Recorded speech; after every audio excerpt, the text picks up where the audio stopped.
All right, terrific. I'm going to do my best to run this meeting, not having done this sort of thing before. Thanks for your patience. And I'm sure there's more proper language to call a meeting to order. I'm going to call this meeting to order. And we'll start with a roll call. Great. All right, Brian Largate. Here. Bob Russ. Here. Jim Mosher. Here. And Mike Galvin had already let us know he was not going to be here. And Jeff Hill has resigned. So we do have a quorum, so we can continue. All right, terrific. So our next item is changes to the agenda. And there's some language in the package about what that means. Any changes to the agenda? Nope. For me. Great. Is there any other process that happens at this stage that you're aware of? Great. We'll proceed. Oral communications for items not on the agenda.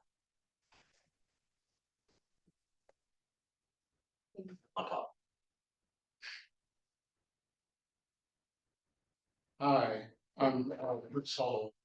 At the end of the last meeting, everybody got up and it looked like everybody started talking to each other. And I guess I just wanted to reflect that I don't know what everybody was talking about, but when people are on a committee like this, they're only supposed to talk about committee business at the meeting, more or less. I mean, there's exceptions. And so I just wanted to bring up the Brown Act. The best reference that I know about the Brown Act is a book called Open and Public that's put out by the League of California Cities. It's up to version 6 at this point, and it's available online. You can pull it up. It's written for lay people, but it has references to the law, so you can follow the footnotes and you can see exactly what it's talking about. So that's one thing. There's an item at the end of the agenda called committee comments, which is kind of an open-ended, it's an open-ended item. And I've seen these things before, and sometimes they lead to discussion. If somebody said one thing and then somebody else responds, and then before you know it, you're having a discussion about an unagendized item. And so I just want to warn you about that. I've seen, on community TV, I've seen some meetings of the Pajaro Valley Unified School District on Sunday mornings sometimes. And they have a board comments period in their meeting, but they seem to be pretty disciplined, where each trustee talks about their activities, what they've done since the last meeting, and then they go down the table and they all say something. And they're not really interacting with each other. But that's where the problem can be, is that it turns into a discussion. There's another local board that I'm not going to name, but they had an item regularly, kind of like this committee comments thing, board comments at the end of the meeting. And a lot of times they would revisit items that they'd already covered. So public came in to hear item 4, there was a discussion on item 4, public files out. Other people were there for item 5, so they stay around, and then that discussion happens, and then they file out. And then at the end of the meeting, all of a sudden the board is back talking about item 4, talking about item 5. That's winds up being outside of the public eye, because the people who really were interested in those items already came and left. So I just want to warn you, please be careful. Don't get into a discussion. And read the book about the Brown Act so you understand. It's actually very different than in private business. When I was in private industry, I'd go to a meeting and sometimes 2 or 3 people would get into a discussion. You know, they get into all these details and somebody would say, take that discussion offline. But that's not the way it is in a public process. In a public process, you want the discussion online so we can all see it. So it's not the most efficient way to operate to follow the Brown Act, but it's in the interest of transparency, not efficiency. Very different than in private business. So anyway, just those are my thoughts. Please don't be talking about committee business outside committee meetings in general. I mean, I know Mr. Mosier and Director Largay are in the Friends group, and so I assume that they are in league all the time. But try to avoid it. Thank you. Just for clarification, so you're aware, I'm not in the Friends group. I did not Just know that. just to be clear. So I'm not sure where you get your information, but regardless of that, the any other oral communications? All right. New business? Yep. All right, moving on to new business. Let's see here. New business A is investment policy. Receive and discuss the report to possibly recommend to the board of directors to adopt the proposed investment policy. And Heather is here to present that item. Thank you, Heather. Good afternoon, committee. Heather Ipoletti. Can everybody hear me? Just want to make sure. Yes. Perfect, thank you. I am the senior advisor with Regional Government Services, fiscal consultant to the district. The item before you this afternoon is the investment policy. The investment policy establishes formal policies for the prudent investment of district surplus cash. The policy complies with specific government and water code sections, which call for the appointment of a treasurer and indicates that the same person should not serve as both the general manager and the treasurer of the district at the same time.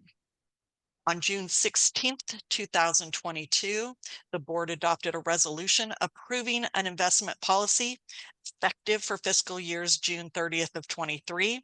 With that resolution, the board also delegated the responsibilities of treasurer to the Director of Finance and Business Services. There was no investment policy approved for fiscal years June 30th of 24 or June 30th of 25, nor was the responsibilities of treasurer delegated. The position of Director and Finance Business Services has been vacant since October 16th of 23. Staff has no proposed changes to the investment policy approved by the board in 22. Once the positions of General Manager and Director of Finance have been filled, there are 2 resolutions that will need to be updated and presented to the board for their consideration. A resolution appointing a treasurer and a resolution authorizing signatories on the LIFE account. Included in the staff report was a listing of the district's cash and investments as of March 31, 2025. And that concludes my report.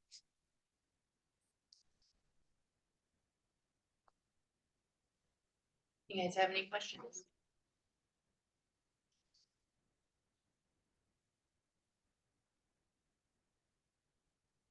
So I guess the policy is the same that it's been when it was approved 4 or 5 years ago. Correct. There's no, the policy has been the same since 22. Staff is not proposing any changes, but at this point, there is technically no treasurer to delegate at this point, as the district does not have a director of finance. So who authorizes then funds that go to LAIF or the county or whatever? Since October of 23, no funds have gone to LAIF. And the funds between the county and the district's Wells Fargo account do not require the treasurer's approval. And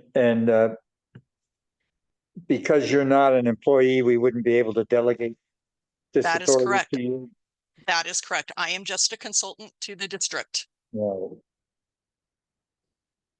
Do you see it as a problem that we don't have someone designated as treasurer, given that it may be several more months before someone is hired? I believe that it would be appropriate to delegate someone as treasurer.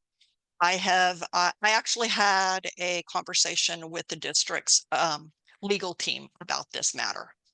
And they brought up that certain CPAs at times will serve as treasurers of a district in this case and review and advise the board. And so that is a possibility for the district. Would that be your recommendation? That would be my recommendation, is that you go outside of RGS. I'm from RGS. And you look to, actually, my first recommendation, let me put this, is to fill the position of Director of Finance. I think that that is a very important position. I think it's important that it be an employee that is there reviewing internal controls. I am a part-time remote consultant, and I believe that this district needs a full-time finance director. That would be my number one recommendation. So I'm going to put that out there first. The second option would be to find such as a CPA to serve as your treasurer. That would be my second recommendation. So to do that, Heather, does that mean that that CPA would have to be a part-time employee? No, I technically could be, but I'm a CalPERS annuitant. I'm a retired CalPERS employee. And so it's very important for me to keep a very clear line and not serve as an employee of the district or any capacity of an employee of the district. So it needs to be really clear that I am a consultant to this district. And I work under a contract through Regional Government Services. And so it is possible for Regional Government Services to switch me out with a different senior advisor consultant of my capacity at any time. So it would not be appropriate for me to be assigned treasurer for many reasons. A related but possibly side issue is what are the timeframes in which either LAIF or the county or some of these other investment vehicles that we can actually decide to move funds in or out? Do you have to, is there a minimum commitment of once you've moved funds in? Not necessarily. For LAIF and probably the county too, there's about a 24-hour notice.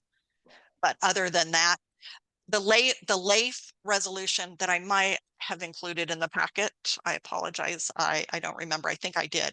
It actually specifies the person and the position. That LAIF resolution is a requirement.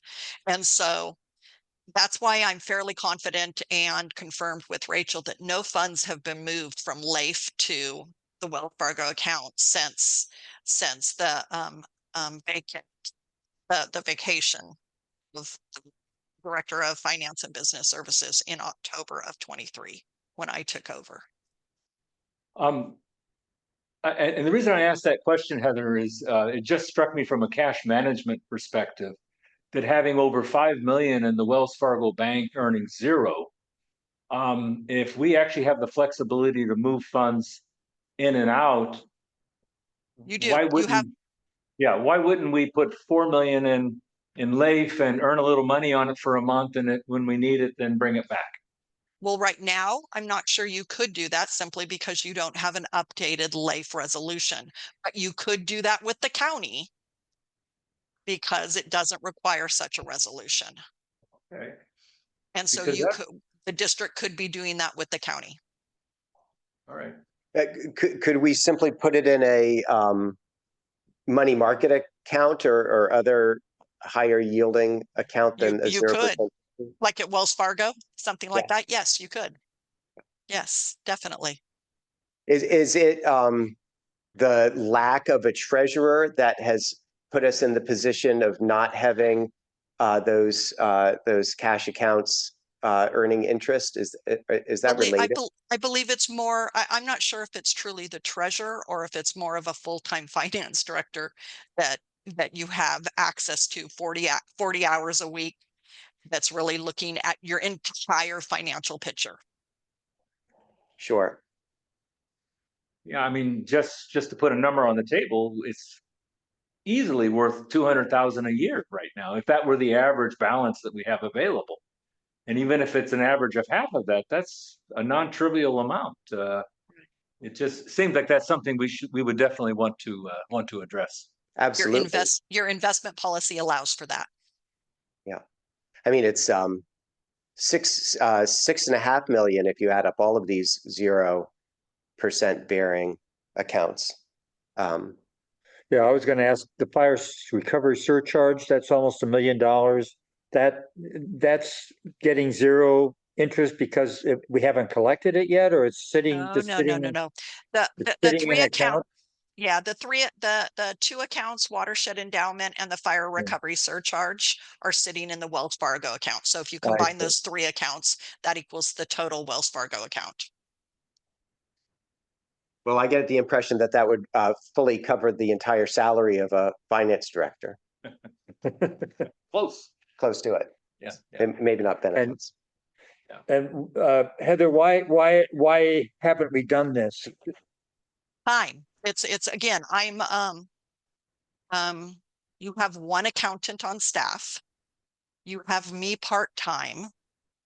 And again, it's time. That is one of the reasons why my first priority when you asked me the question was to hire a Yeah, full-time finance director. You need somebody full-time in-house with full concentration on the district's finances. Oh, No, you're right. That's very clear. I'm part-time. got it. So Ryan, I think maybe a resolution. I would like to propose a motion that we recommend to the board that we hire a finance director as soon as possible so that we can maximize the interest income from these accounts that are getting zero interest, as one of the reasons that we need to do this. The two recommendations from Heather seem to me very urgent.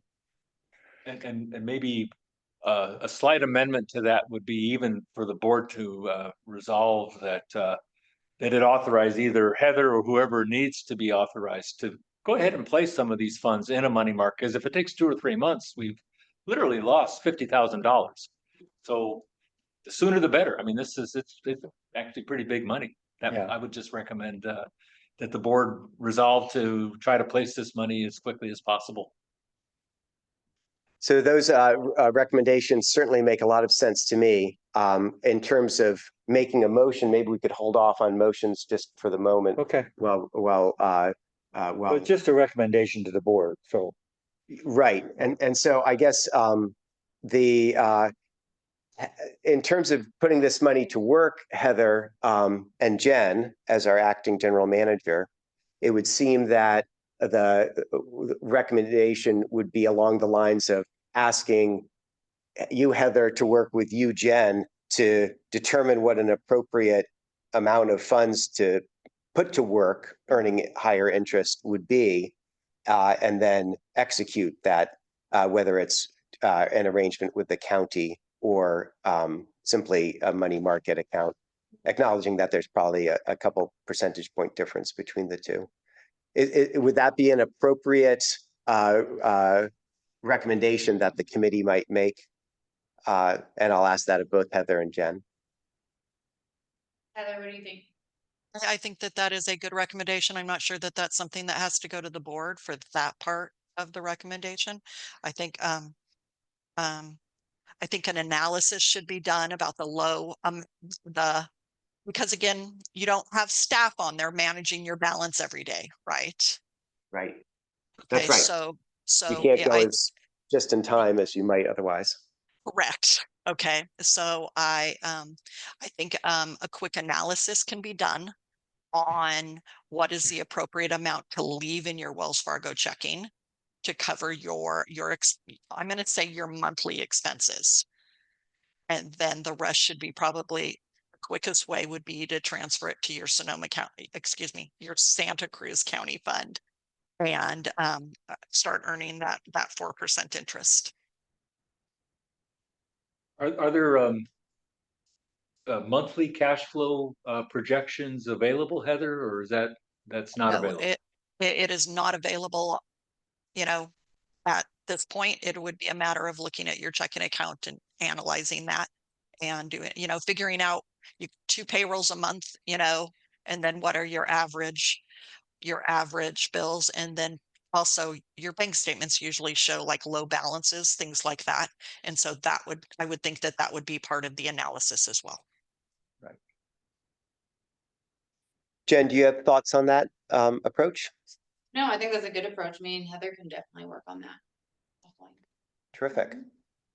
Okay, well, let's, so that won't be a formal action or No, we don't motion, need to do anything. but thank you for calling this to our attention, and thanks to the committee for digging in on the details. Would it be appropriate also to make a recommendation to the board to make it a high priority to hire a new finance director, and in the meantime, to hire a CPA so that Jen and Heather can have a little more support on this? Yeah, so that makes sense to me. So I'm not entirely familiar how these motions happen. I recognize that when there is a proposed motion in the packet, that's a fairly straightforward thing to execute. In terms of introducing motion not articulated prior to the meeting, I'm not as familiar with how that works. Yeah, I would just say that we're gonna, if you're gonna go with the motion, stick with what's on here. I can definitely, communicate with the board as far as, the finance director position. Yeah, I think what I would like is simply, Heather gave us two strong recommendations, and I'd like to be sure that those recommendations are before the board. Right. So I don't think we need a motion for that. Right, so maybe just an expression of consensus. A consensus So, that I Heather's concur. recommendations, the committee feels pretty strongly that the board should act on those. Agreed. Yes. Yes, and so both the finance director fast tracking the hiring, which I believe the intent is to do that after the GM is hired so that they're part of that process. Like queuing that up, getting that ready makes sense. Right. So that we're pressing play on it very almost immediately. And I guess- then the CPA idea is an interesting Yeah. one to provide technical support, Right. buttressing your work with I mean, Heather. there's a number of CPAs, local CPAs that could probably play that role relatively quickly. I'm a little concerned about waiting for the general manager hired before we get the finance director. It's been a year and a half now. More than a year and a half, maybe. I guess about a year and a half.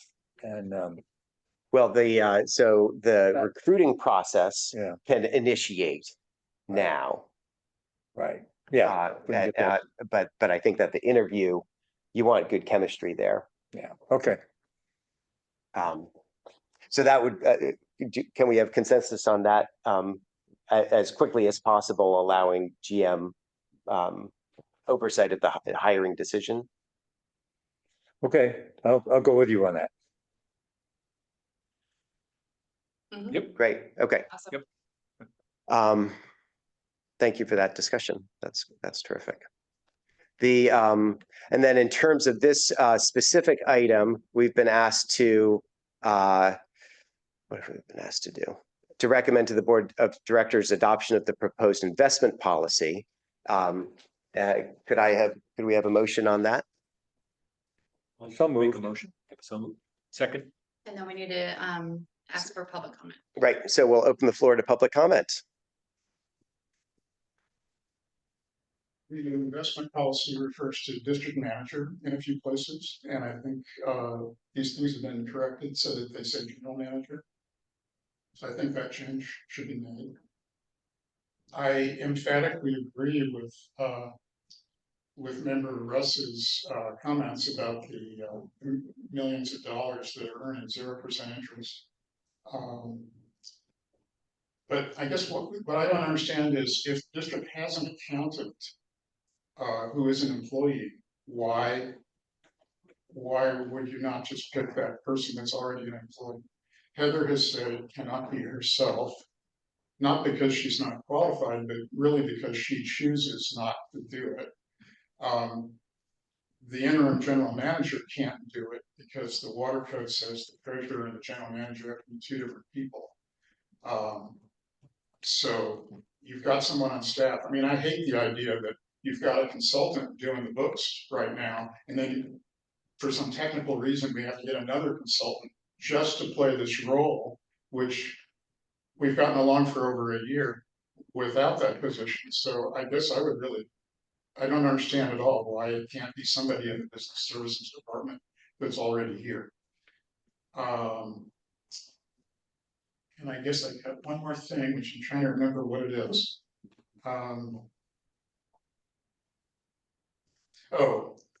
So I was a little bit surprised when I read the packet that section 53607 actually says that the appointment of treasurer has to be made every year.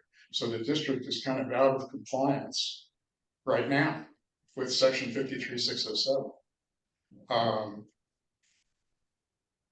So again, I think you ought to look at somebody that's already employed in the business services department. Thanks. Any comments online? All right, any further discussion? I didn't realize we have a CPA on staff. We do not, the district does not. Okay, An accountant. an accountant. Okay. Okay, I guess I think of an accountant as a CPA, but right. Okay, thank you. Bookkeeper level. Okay. Well, we do have a motion. It was second, so we can go ahead and take roll call. Okay. Brian Largay, Yes. Barb Russ, Yes. Jim Mosier, Yes. motion passes. Thank you. Terrific. Thanks very much, everybody. All right, let's see here. The next item on the agenda is the reserve policy. Let's see here. Yes, and Heather will be presenting that as well. Terrific. I'm going to share my screen for a PowerPoint on this one. Okay. Thank you. Thank you.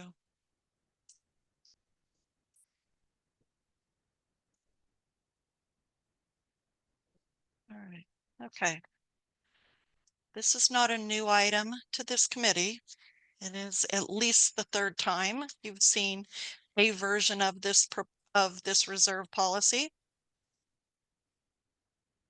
Just a little bit of background. Reminder, a current policy adopted in 2021 is based on GASB 54. GASB 54 applies to governmental funds, not enterprise funds. Water and sewer utility funds are considered enterprise funds. While governmental funds have a fund balance, enterprise funds have net assets. Net assets is not a useful guide for available resources. The GFOA recommends that local governments with enterprise funds adopt a target amount of working capital reserve to maintain their enterprise fund. The basic calculation of working capital is current assets minus current liabilities. And those numbers can be found on the district's financial statements.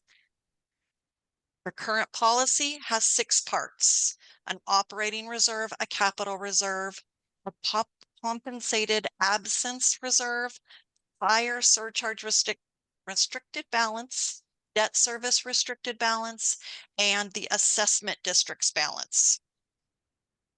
And that policy is that operating reserve is 37.5% of operating expenses, where capital reserve is 2.5% of capital replacement value. And then if an adjusted working capital was the basis for calculating the reserve, the fire surcharge and debt services balances would be eliminated as they are restricted funds. And the current portion of the compensated absence balance would already be included in the current liabilities balance. The proposed policy is an operating reserve of 60% of operating expenses, and no change to that capital reserve portion of 2.5% of the capital replacement value. I heard the committee's input last year or last month, and what I did was I reached out to engineering staff. I got a number from them that is specifically the cost to replace the pipe of all sizes, plus a percentage added for related paving, valves, and mobilization, essentially, of the replacement of that pipe. And so this right here is your calculation of that adjusted working capital, current assets minus current liabilities, then remove those restricted assets, and then add back things in your current liabilities that are already included in your budget to come up with an adjusted working capital. Will start us off at 6/30/24 of 11.9 million. I've done that for each year so that we have, again, a good starting point, estimated ending working capital. And the numbers here are essentially the proposed budget. It might have been revised, the proposed budget that's going to be presented tomorrow night might be slightly different, but not by much. So using our current policy, if we start with that 11 million for adjusted working capital, plus operating revenue, plus non-operating revenue, plus total or less operating expense, less non-operating expense, less net capital expense. We have a number that's your estimated ending working capital by year. Then we take off all that reserve. So for instance, in 25-26, the estimated ending working capital is 8.9 at the end of the year. Then we take off that reserve of 16.1 million, leaves us a negative unrestricted working capital based on the current policy of a negative 7 million. And that is based on a capital replacement value of 400, hold on, 53. Thank you, 453 million. And so either the proposed policy or the current policy leaves us with 0 unrestricted working capital after the reserve. And this unrestricted working capital assumes that none of the capital is paid for with bonds. So if we were to, let's go to the proposed policy. Yeah. If we were to, let's say, bond for 17 million, it would take that negative 8.3 under net capital expense and the 9.2. That would build, that would give us some form of working capital because the bonds paid for that net capital expense. But again, let's talk about this without considering bonds. Okay. So my question for this committee is, I've included in your memo the cash balances by year. I've included your adjusted working capital by year going back to 24-15. I've also included actual cash balance of unrestricted cash and investments going back to 2014-15. So I went back that far. The lowest number I show here is at June 30th of 17, cash balance, unrestricted cash balance was 1.9 million. And that is the lowest that it's been in the last 10 years. So my question for you is, what do you think an appropriate reserve is for this district? An amount. What do you think we need to have in reserves? And then from there, we can figure out what the appropriate percent of annual operating expenses is and the appropriate percent of capital replacement value is. I think that's where this discussion should go. That's my thoughts. Heather, Yes. can I ask you if there's a special accounting word for ouch? I think ouch is an excellent word. Yeah, When I yeah. first saw it, I was dumbfounded, but of course it's mostly driven by the 453 million, which, you know, $500 million in actual effective assets. That's not a surprise, you know, and so if that's That at is the the engineering replacement value. Again, replacement. Yeah, that's the replacement value if we had to do it all today, right? Right. So, but That's the driver, right? Because that alone yeah, is 11 million a year, just at 2.5%.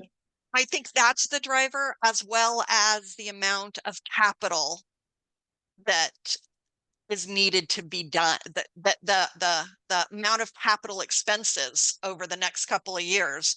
And I want you to know that that is a number that the engineers, I took this committee's comments from last month and I went back to that engineering team, that CIP team, and I said, guys, can you really get this done? They moved out 2 projects and they said the rest is ready to go.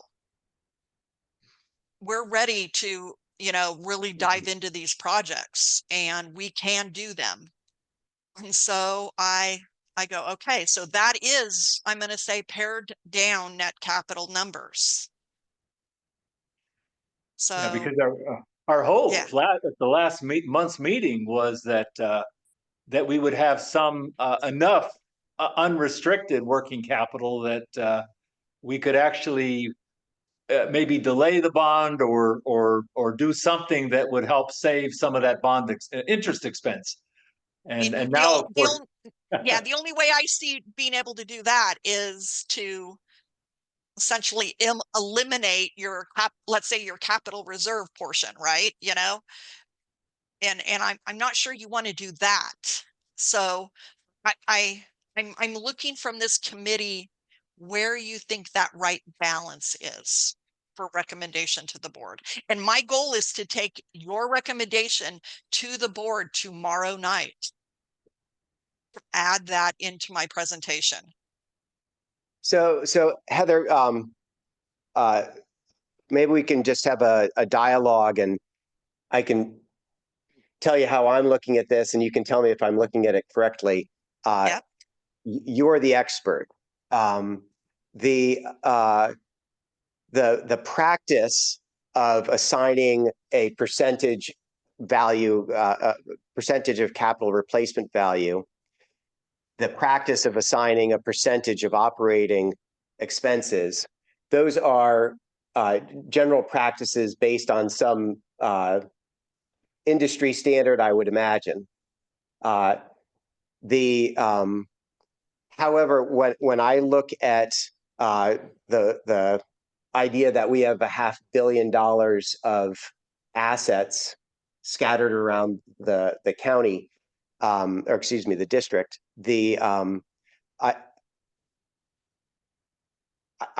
find it unlikely that some 2.5% of those assets are going to fail and require replacement in the next year. Or at the same time. Or at the same time. I think it's more at about, it's not going to happen at the same time. This district has gone through multiple disasters in the last 10 years. Right. And at no point did the district go down to having to replace 100% of your assets. That's my understanding. And so the model, the 2.5% of capital replacement value model, prepares us to take a $11 million hit, kind of out of the blue in a given year, if I'm interpreting that correctly. It's setting aside, it's essentially setting aside funds for a really, really bad event. Right. And in the past 10 years, I really appreciate your analysis of this 10-year retrospective on the various expenditures that the district incurred. And, I am trying to interpret this table in a way that would tell me what was the biggest nut we had to crack, what was the biggest financial hit. And I'm looking at 2017 for those storm events. I'm looking at the 2021 for the fire, 23 for the storm. And I'm trying to extract from the, this is page 37, the last page in the packet. Yeah. Extract from that data set, what was the big hit that we took in relation to you know, and this would be some combination of all sorts of capital expenses plus overtime costs for our crews out dealing with the natural disaster. But I'd I'm, say 2016, 17 yep, is the worst you got. That's what I'm gonna say. This does not show expenditures. What it shows is what cash you had on hand to pay bills. Okay, right, just like that previous discussion regarding that investment policy and how much cash we should really hold in our checking account. You know, that analysis that I talked to you about, you know, what is your yep, monthly expenditures, you know? And it's similar to that one. And June 30th of 17 is that 1.920 number. That's as low as you got. So you were able to pay your bills. And it's not like you went to the bank for a quick loan. You don't get those. It's not that easy for the a government agency to just go to the bank for a quick loan. Hi, we need a you know a loan. We had a fire, right? So the district was able to handle those expenses, the ones that they had to do right away, and I'm going to say keep the doors open, if I may use that term, with still having 1.9 in the bank. Okay. yep. So that to me is your low point. And so was the reserve policy the same then? Was the reserve amount No. the same then? I don't think I'm going to guess not, because this policy again was adopted in 2021. Okay. Yep, And so my guess is the reserve policy was not the same. yep. And And the so, cash, if you look at the cash balance, it's been building up since 2017. And that might be because of this reserve policy and the limitation. I know that there was some capital projects that were not done this fiscal year because of my concern with this reserve policy. Not necessarily the concern with the reserve policy, but the fact that we weren't necessarily meeting the reserve policy. okay, so we have bumped against that constraint in Yeah. our investment in infrastructure. Correct. So, I mean, there were conversations with the board and between me and the general manager that it's like, when I do this calculation of your reserve policy and look at your working capital, you're not meeting your reserve policy. So then it's important to pull back expenses, right? And so that's what slowed down doing the capital that was budgeted for this current fiscal year. This fiscal year assumed that the district would be receiving a large amount between last year and this year, a large amount of FEMA reimbursements. that's- That did not happen. And that changed your financial picture. And so I then did I did these calculations and realized you were not meeting your reserve policy. And if you were, it was by a very thin amount. So I showed that to the general manager at the time. And that's when the engineering team was told to pull back on projects. Gotcha. And so the reserve policy of the past few years, approximately, what would that have been? In terms of the dollar amount we should keep at the reserve? Approximately 16 million. 16 million in reserve. Correct. See that? See where it goes from the screen when you go operating reserve through assessment district balance it? It's that 16.738. That's your reserve amount. So your estimated working capital for this current fiscal year is 14 million. Yet your reserve is 16 million. So that means you're not meeting your reserve policy by 2.6 million. I see. Sure. Okay. And so despite having, so we have this reserve policy of some 16 million, and yet in the 4 years since 2021 that the policy has been in place, we've consistently had at least 5 million available as unrestricted cash. Oh, yeah, And- I'll say 4.9 in 2021. Yeah. 5 Yeah, that million. was the low water mark. Yep. Exactly. Huh. So again, I'm asking this board, what do you think is the appropriate amount to have in reserve? And then to me, the reserve policy would be adjusted accordingly. And I don't think we should go, okay, we need this much to get our projects done, so we need to change it for that. I think we need to think of we need to kind of put aside what our budget looks like and go, what is that appropriate amount? Set that reserve policy and then see what comes out afterwards, if that makes sense. I don't want the current budget numbers to skew what you think should be the right reserve balance, because your reserve policy should not change depending on the amount of your budget. It should not be No. manipulated to Right. allow you increased budget. Does that? Yeah, yeah. This is the reserve policy is the rainy day fund that gets us through hard times, and that's independent of the budget. Correct. And it should not be created or designed to get additional expenditures into your budget. If that makes sense. I think No, my reference to that effect of the reserve policy was just to understand whether it was having adverse implications on operations, and whether it warrants revisiting on that Yeah. principle. You know, otherwise, Yeah. why mess with something that doesn't appear to be broken? But if it's Yeah. having unintended consequences. So I guess I want to make sure everyone's asking questions, but just before, Heather, from my perspective, as I've articulated, you're the expert. And so in terms of recommending a dollar amount, I'd be inclined to ask you to recommend a dollar amount, just to be clear, because your exposure to the details and familiarity with the concepts and principles vastly exceeds me, as it should, right? You're the professional.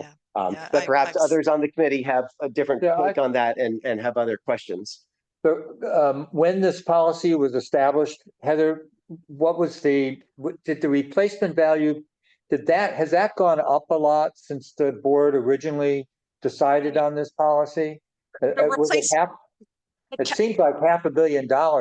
It's kind of. It was 150 million. Yeah, it's that So that it's that gone that up 3 capital times. replacement value was never, that how to calculate it was never truly defined. And so therefore an assumption of a number was put out there that was a very low number compared to the number that I got from the engineers. Right. I see. And I believe that it was in last month's meeting that this committee asked if there was a way to just sort of from the ground up estimate what that value is, because it was just a number pulled out of the sky, the 150 million. Right. So I'm not surprised at a number 3 times that amount. But I guess maybe the other way, just for discussion purposes, that I would throw out is in the worst cases, the fire and I guess the flood, is it at your fingertips by chance, Heather, that how much did we have to spend in, let's say, a 6-month or 9-month time frame to just make sure the doors were kept open, as you said? And because the reason I'm asking that question is 2.5% is an arbitrary number, as is any percent. And so I'm thinking, well, if I were to take a guess, I would think 5 million would cover a lot of a disaster that could happen to us. But if you tell me in the CZU timeframe, we spent $9 million of extra stuff, overtime and contractors to come in emergencies, well, then that's not enough, perhaps. But maybe 5 million, which would be closer to 1%, maybe that's another way of approaching it. What's kind of the number, the max number that we might get hit with? not max, but within a probability range, right? I do not have that number, but when I look at the working capital history that I provided you, and I look at, let's say your cash balance at 2014-15 or even 15.15-16 was 2.8 and 2.6 at year end. Then I believe a fire happened. I'm not positive it was CZU, but a fire happened in 16-17, right? I think it was a big flood in That was a 16, big, 17. yeah, that was a big flood. That was a storm damage. Okay, so you went down less, your year-end cash went down less than $1 million. And the CZU fire would have been 2021, right? Okay, so you went down about from 1920, June 30th of 1920 to June 30th of 21. You went from 5.4 to 4.9. $500,000. Right. But So I part of, don't have the expenses that you had to incur, but I know that you had, I'm just looking at what your cash did. And so Hmm. I'm not, I was told that during one of your disasters, you barely had any cash in the bank. Well, Sorry, know it- do you have a recollection? I know CZU. During the CZU fire, we I were, remember the board discussing it, actually. yeah, was that 2021 CZU? Yeah. Yes. But unfortunately, the resolution on these numbers is annual, right? And you're catching It it is. just It after the is. CZU fire. So that we had 9 months to recover from it and build some reserves up again. So maybe When was your CZU fire? Was that like August. October? August, August Ah, gotcha. of 2020. right, 2020, which would have been fiscal year 21. Okay, so it's not easy to build reserves, right? If you spend a lot of your cash, it takes time to build your reserves because you got the same operating expenses going out. So you went from 5.4 in June 30th to 4.9 in 2021. Right, but it could have gone from 5.4 to a low point of 1 million, let's say in October, and then Yeah. slowly built up again to the 4.9. Yeah. And so we don't have the monthly resolution to see how close we're shaving it. I do not. So do we want to say then do you want to say that you possibly could have spent 5.4 million in expenses during that time? Where you could have used all of your cash? Seems like a lot. that seems unlikely to me, but no, it's not time for public comment. Thank you. Have a seat. Please have a seat. Thank you for the advice. Please have a seat. I can stand for the entire meeting. Please don't speak until invited. Thank you, Bruce. I'm sure you have all sorts of comments to make. Heather, so it's really this question of how close to zero have we gone? And obviously that's an indicator of the reserve, at least. Yeah. And maybe it's some scenario planning where we want to be prepared for a fire and a flood, back to back, because that's kind of the worst But case the scenario. second purpose of the reserve policy is to be putting money away so that we we have to continue to replace broken down equipment, right? I mean, that's part of why we want 2.5% or whatever percentage to, But I don't think we're actually accumulating a reserve. It's just an ongoing reserve amount that's there if that particular year Right. is a bad disaster.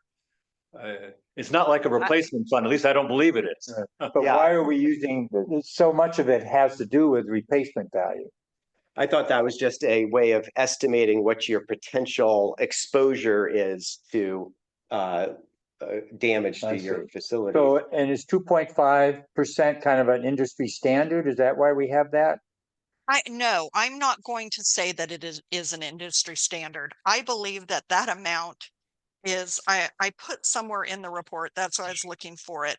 Staff's research found, where is it? That's annual operating. Yeah. Yeah, it's in last month's report, I put what we found, and the capital replacement value is actually that number is high. Usually it's more like 1 year's worth of like capital replacement, you know? So like 1 year's depreciation sort of number. And yeah, and the capital replacement value, like I even reached out to I want to say Tahoe, a water district in Tahoe, I want to say, that is also subject to disasters. I reached out for their their reserve policy. And they have their capital reserve is based on a percentage of capital replacement value. Last month, I calculated that capital replacement value using the construction cost index. So I did it exactly, used our depreciation schedule, the district's depreciation schedule. And I calculated using the year in which it was purchased and that inflator to the current year, bringing all of those values up. And I calculated the capital replacement value, how they calculate it. And that was similar to that smaller number that we used last time. I believe how we're proposing to calculate replacement value in this example and using the number that the engineers gave us is the flaw in this formula. Yeah. I do believe it is. Yeah. And that sort of then gets us back to the idea of estimating what do we think a single or dual disaster Right. might really be? You know, how much is that? And I think we're skeptical it would even be 5 million in any given year. Yeah, I believe that you're never gonna, kind of like now, you're still working on bringing your district up, up to where it was before the CZU fire. You're still doing projects. But what is that amount to keep your doors open and to fix the stuff that has to be fixed right away? To me, that's the number that should go in that capital reserve.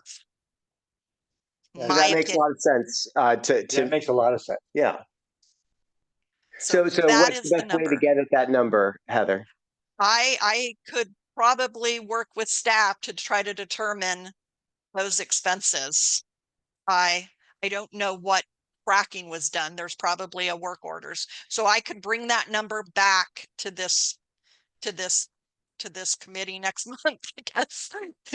And see, Well- I can see what staff has. I can see what documentation staff has for that calculation of that number.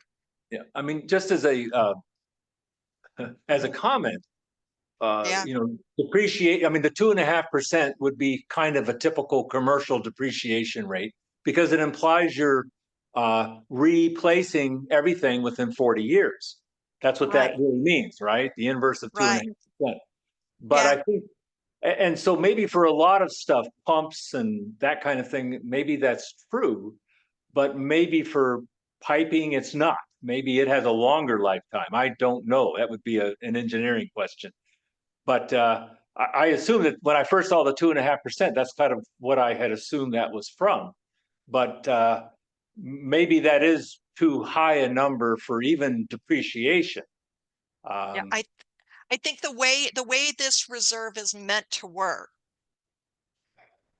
you're not looking to replace 100% of your piping at one point in time. You're not. Right. I don't think, I mean, you've gone through a lot of disasters in the last 10 years and you've not had to do that. So it doesn't make sense to set aside that much. That I- that's a yeah. lot of money and a lot of piping to set Right. aside that And a lot of much. that's part of the capital improvement plan is upgrading pipes and doing all of that. Correct. So this is kind of about this disaster management. Right.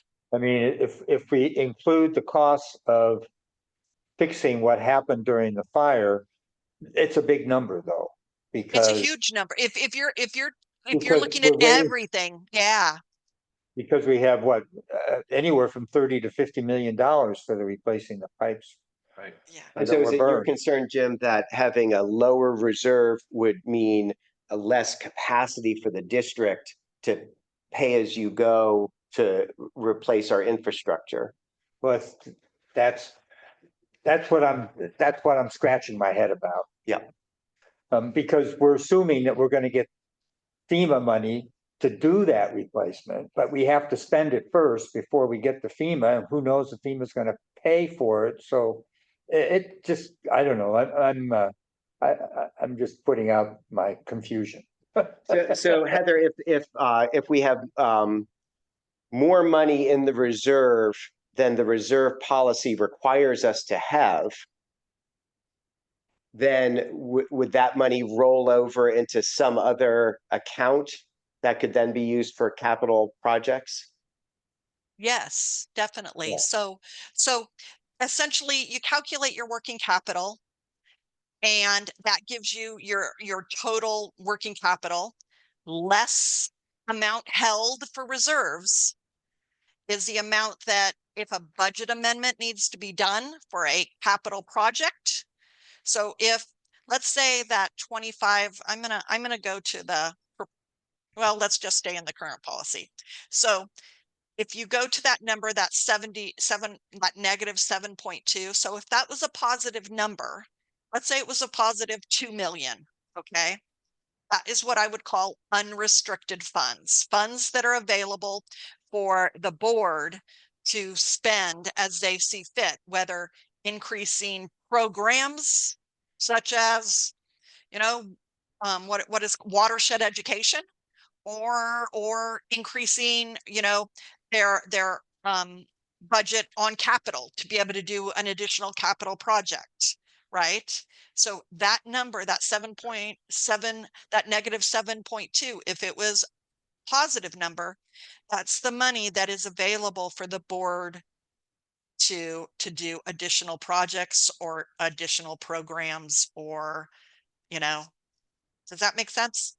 It does. It does. So a question, how is money accrued in the reserve? Is there a budget line item that says X dollars should be put into the reserve, and so you build reserve over time? Not usually. Usually you, hopefully your reserve is met and you analyze it at least once, you know, when you annually, for instance, that reserve calculation, let's say we kept this reserve policy as it is. What I would do is I would include in the district, the monthly district finance report, where you are with your reserved funds versus your unrestricted working capital. Okay, so And- it's, go ahead, please. And if that unrestricted working capital were a negative number and we wanted to address that, we would need to move money into it. Would that not come through a budget process, or? Not necessarily through budget, because it's not really a line item budget. You could reduce your budget and you could ask staff to go, please analyze your budgets, whether that's your capital budget or your operating, what can be reduced that would then increase that unrestricted working capital number. Or you could ask staff to come back with a plan on over how many years will it take for you to bring this unrestricted working capital number positive.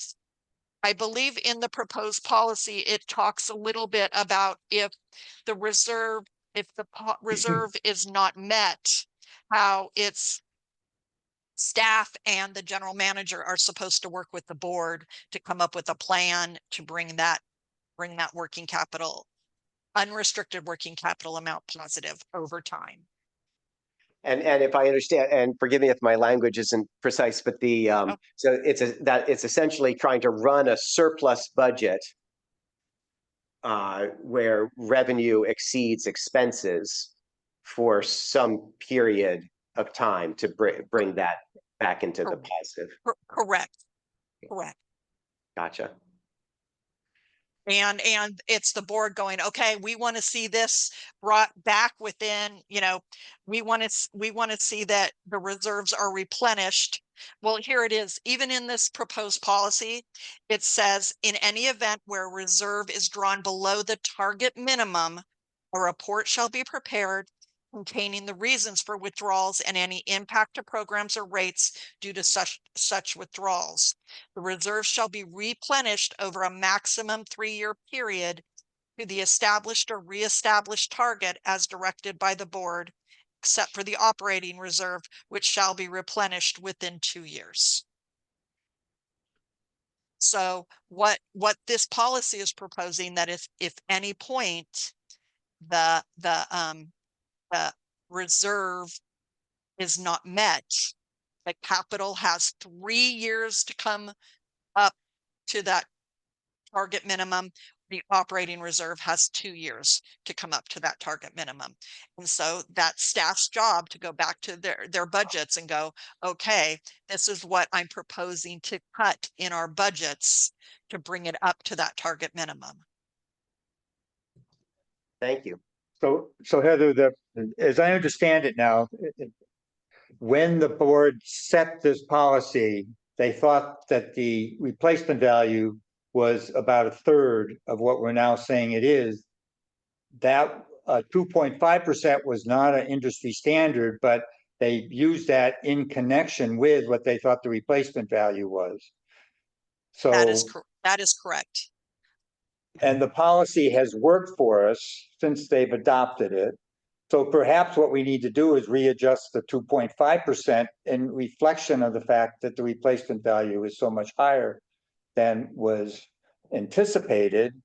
And it's the clarification that I had there was that this is not this is not a matter of building funds to do the replacement, but rather just to make sure we can keep the doors open. So to keep the policy more or less consistent, we adjust the 2.5 down to reflect the increase in the value. Is that one approach we could take? That is definitely one approach to take. Definitely. So maybe, go to 1.5%. Yeah. It seems like the policy has worked since we've adopted it. So the change here is suddenly we found our replacement value has gone up so much. Yeah. But we don't really, I don't see why we need to increase the reserve so dramatically at this point. So anyway. I would just add to this discussion that right now the historical operating reserve is about 4 million. And it was and at the 2.5% times 150 million, that was also another 4 million for capital reserve. So 8 million total, I believe, for the 25-26 year. So 8.5 million. And I don't know, just from everything we've been through, that seems like a pretty good number. And so it might almost imply a capital reserve percentage of only 1%, which would make it 4.5 million on top of, and maybe we keep the operating reserve at the same number. And I guess the reason I'm saying this, and it's a little not necessarily counter to your initial point, Heather, that, we don't want to bias ourselves and try to fit something into the budget for a goal we're after. But the Yeah. reality is that we have limited funds. We have a lot of work to do. And I just hate to think that we might bind our hands and, for instance, have potentially negative reserve requirements that freezes some of our capital projects, because I think that would be the wrong thing for us to do. I think the practical effect is that we take out a giant loan to have a bigger reserve. Because we've got these projects ready to go. It seems to me if they're ready to go, let's get them done. Let's get them done, But right? And then hopefully FEMA so the comes question through. is, how big a loan are we gonna take in order to maintain a reserve that we're comfortable with? And I guess on that idea, which I think is the implication, because I think we should continue to invest in our capital infrastructure. We're going to be losing money if we're taking out a loan and paying X percent. Right. But then we have this reserve sitting, hopefully most of it at the county earning A percent.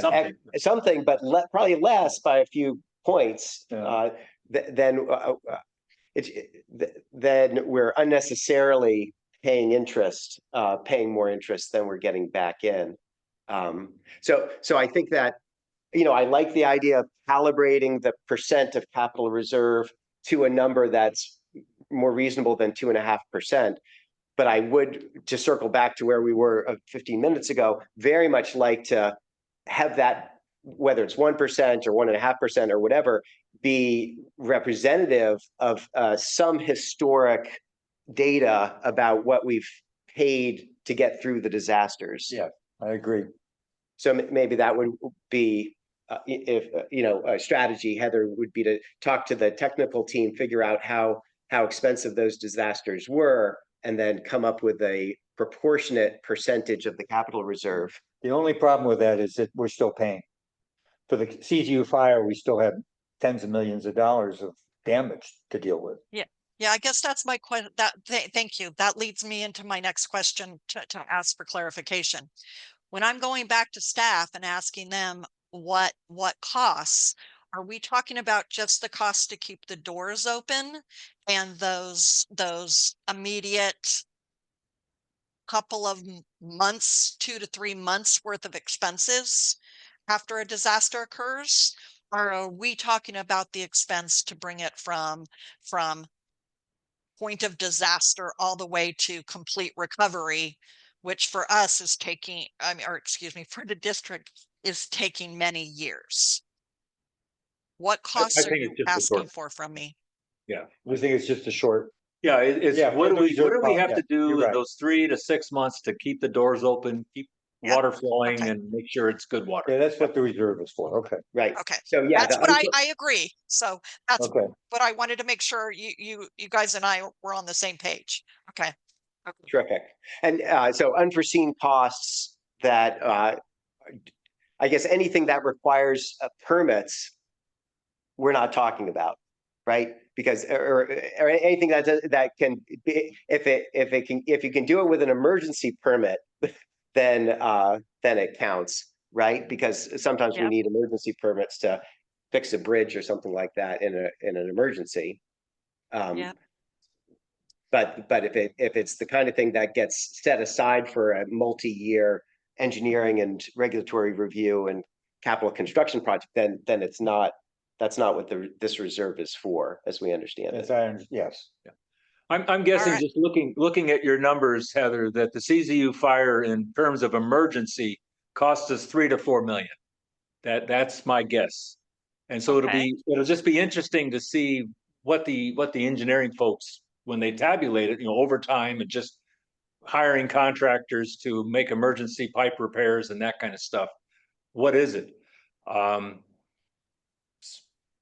So do we need?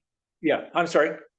Nope, that's okay. I am sorry. I can't see your faces. In fact, I'm going to just stop sharing so I can see your faces. So based on what I'm hearing from you, you're asking me to come back with more information before you can give me additional information to recommend to the board as into that reserve policy percentage. And if that is the answer, that's fine. I get it. I want you guys to make an informed decision. So I'm okay pulling that from the board's agenda and holding off for another month for that item. So am I hearing that correctly? I think Yes. so. I think what I'm hearing is that we're generally in consensus that we think that 2.5% should come down, that the number should be we shouldn't be pushing the reserve so high. But we would like to make sure that we have a number that is comfortable in terms of any potential disaster. It's hard to imagine something worse than the CZU fire, but we probably want to have a little more than what that costs. Yes, I would recommend some combination of fire and water related. You know, the miracle of the CZU fire is that it didn't rain hard that winter. Yeah, so we didn't get it. So we didn't Yeah, get the double. You're right. The double whammy. Anyway, okay. Let me And see what I can go to staff and come back with. Thank you for that clarification. And Heather, I recall a previous meeting where you had mentioned that the district did receive emergency loans from Scotts Valley or the county or something. What are no? If you heard that, you did not hear it from me. So Maybe that was that Jeff, is I don't know, yeah. news to me, and I did not see such of a loan recorded on the book. Ah, okay. Oh, I think it was in and out in 1 year. Okay. So, yeah. So if I could maybe see if how the committee feels about this. But Heather, I think it would be ideal if staff made a recommendation as to what the reserve policy should be. Okay. And then substantiate that recommendation with this analysis of past, worst case scenario. Yeah, that would be very helpful. I can do that. Okay. And I guess what we would ask staff is, they don't need to give us a percent of whatever. It's just, what do they think the range would be for dealing with a disaster? Yep. Because ultimately that's what we're talking about. I agree. Yep. Yeah. I agree. Thank you. Thank you for that clarification and that direction. Heather, could I ask one other question? This is a little Of course. tangential. Please. Do we ever get insurance for crazy stuff happening? Like, I don't know, our pipes rupturing or our roads washing away? You are covered by insurance, except it's not the insurance like you and I would have on our house. It's usually what's called self-insurance. So you're in usually most government agencies are in a pool. Okay. And so what you are is you make the decision of about how much you're going to cover on your own. And then the rest is covered by the pool. But in the end, your rates go through the roof when something like this happens. And all of that insurance doesn't kick in until you know exactly what you're going to get reimbursed from FEMA. So it's a very long, yes. A lag. It is a very long and drawn out process. I was on the insurance, a municipal insurance fund board, and I can tell you that is not best reliance. Okay, way. It's really Right. No, that's certainly really not something that covers your emergency cash flow needs. correct. And that's why the reserve policy. Great. So before we finalize our recommendation to you, let's see if there's any comments from the public. So I wanted to talk about some of those previous disasters. The 2017 flood caused a big landslide or mudslide or something over by the water treatment plant. And that's still not fixed. And it's a major problem. I mean, it's been okay for 8 years, sort of sitting the way it is. I don't know if it's going to take major retaining wall or something, but I've heard estimates like $10 million to do the work over there. But on the other hand, we've gone for 8 years without doing it. So maybe there's something less that we could do that's good enough. But when you start talking about the 2017 disaster, I sort of feel like it's not even over yet. 2017 isn't even over yet. There's a big mess over there, and nobody really knows what we're going to do about it. As far as the 2020 CZU fire, about a year later, in August of 2021, was when the board instituted the fire surcharge. And the fire surcharge was targeted at $1 million a year for 5 years to raise $5 million extra over and above the rate plan that was already in effect. And I believe that at the time of that discussion, that they were saying, this is what it has cost us. The CZU fire has cost us $5 million. All this is going to do is replace the money we've already spent. That's really all we're trying to do. It's not like we're going to take this $5 million and go build this or that with it. We're just trying to get back where we were. So that's what I remember about the CZU fire, was that a year later, when the fire surcharge was instituted, that was kind of where the discussion was, that this is pretty much going to replace what we lost. So maybe it was only 3 or 4 months. You know, but this is what I kind of remember from August of 2021.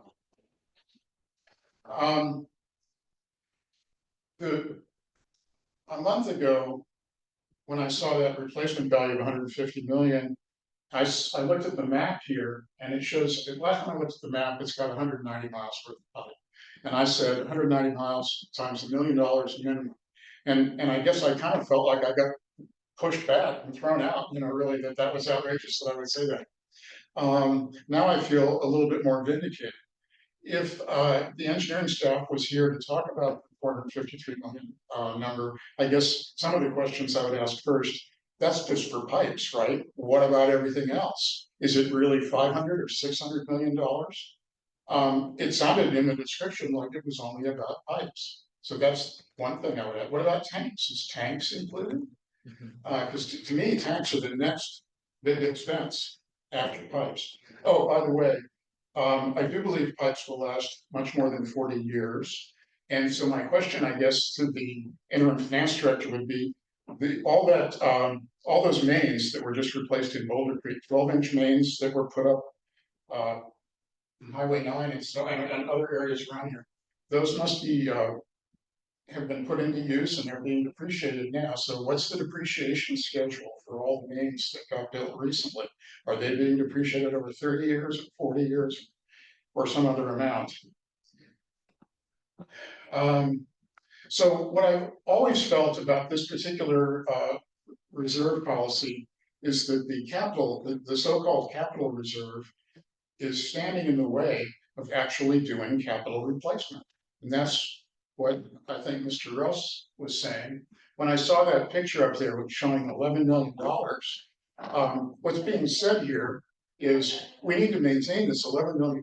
So let's go borrow $19 million so we can keep our $11 million. That doesn't make a whole lot of sense to me.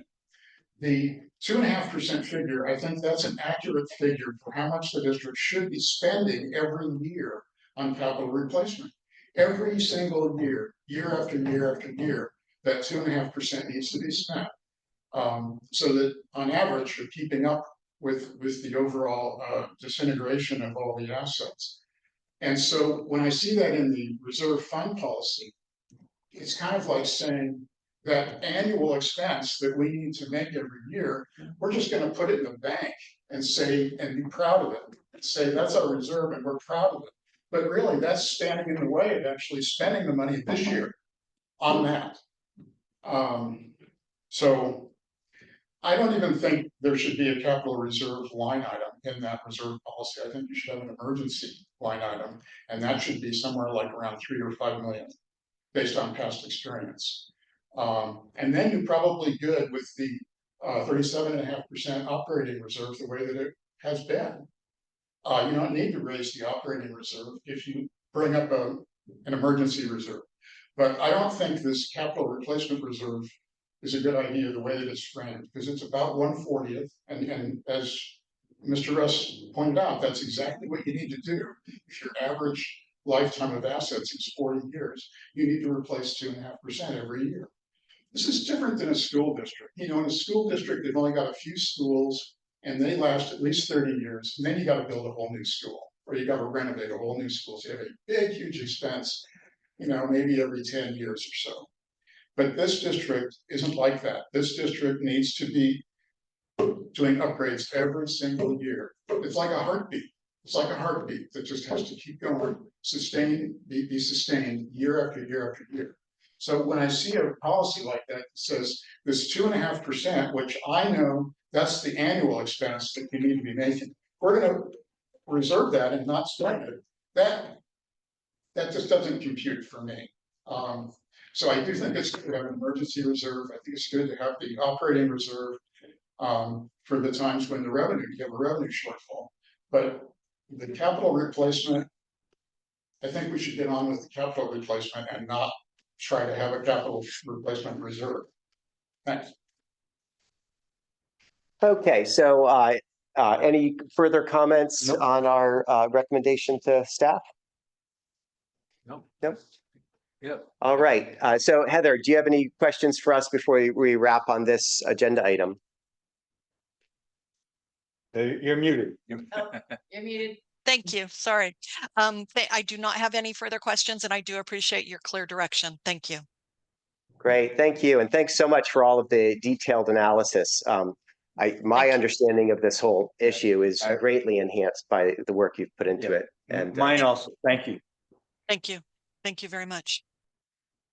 all righty, let's see here. Unfinished business, none. Does anything else happen here? The only other thing, we have informational material, we can breeze over that, but any committee comments, this would just be if you guys had any future agenda items, which we've already got the one. All right. Any questions on the informational items?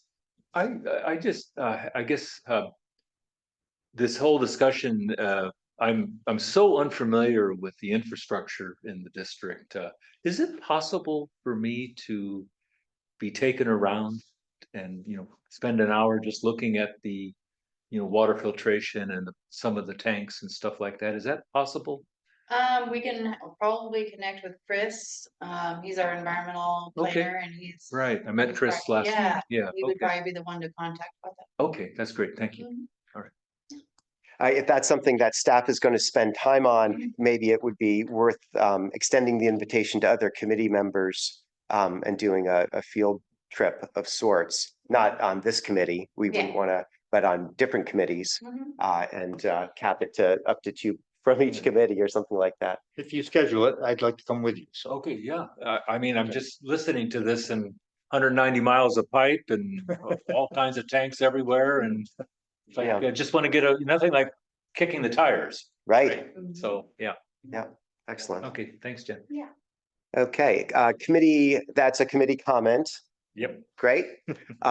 Great. So I as vice chair of the committee, and given that our chair has resigned from the board, at some point we will need to replace the chair of this committee.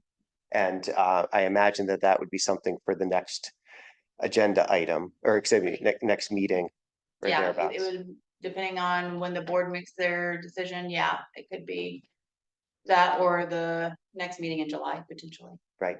Yeah. So at some upcoming meeting, we'll address that issue.